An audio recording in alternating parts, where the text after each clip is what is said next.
Have you ever stood in a room full of your possessions, clothes you never wear, gadgets you barely use, decorations collecting dust, and still felt empty? We've been taught that happiness grows with the number of things we own, that a bigger house, a faster car, or the newest phone would finally make us feel fulfilled. But deep down, you know it never does.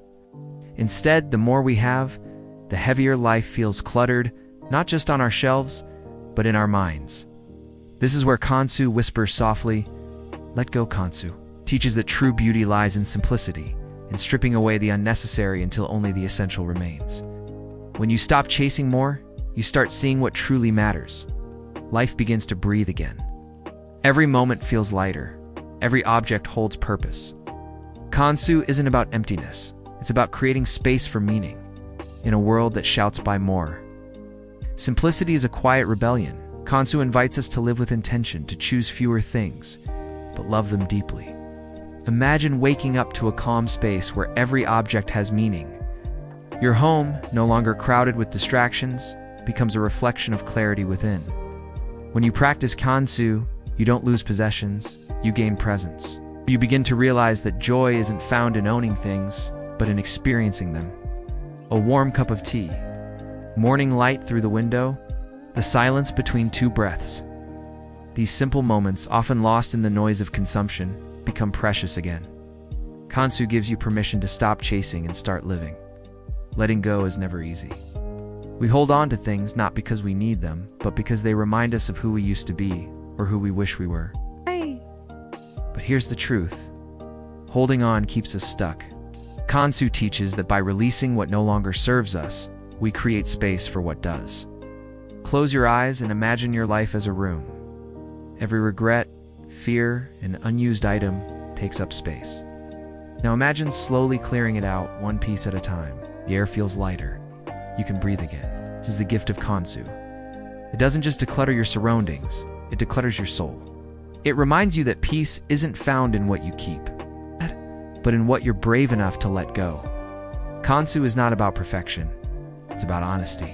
A cracked bowl, a faded book cover, a wrinkled linen, each tells a story of life lived.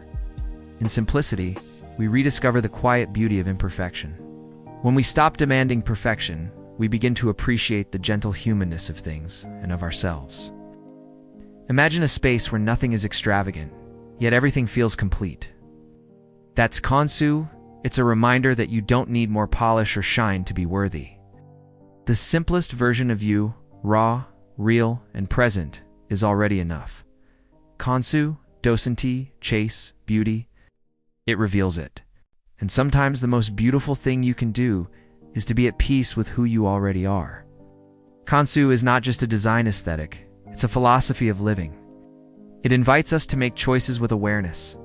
Before you buy something new, ask yourself, does this add value to my life or just fill a void? When you live intentionally, every decision becomes a reflection of your values, not your impulses. Through Kanso, you start prioritizing experiences over possessions, connection over consumption, purpose over prestige. You begin to measure your wealth not by how much you own, but by how much peace you feel. Kanso turns life into a canvas of simplicity, where every choice adds meaning, not clutter. Because in the end, the most beautiful lives are the ones lived with purpose. Imagine waking up one morning and realizing you already have enough. The search is over. The race has ended. That quiet contentment, that's the essence of Kanso. It's not about deprivation, but liberation. When you stop needing more, you finally start appreciating what's already here. Kanso reminds us that happiness isn't hiding in the next purchase, the next upgrade, or the next trend. It's found in simplicity, gratitude, and presence. You are not defined by what you own, but by how you live. When you embrace Kanso, you trade chaos for clarity, noise for peace, and materialism for meaning. And in that stillness, you realize the life you've been searching for was never out there. It's been within you all along.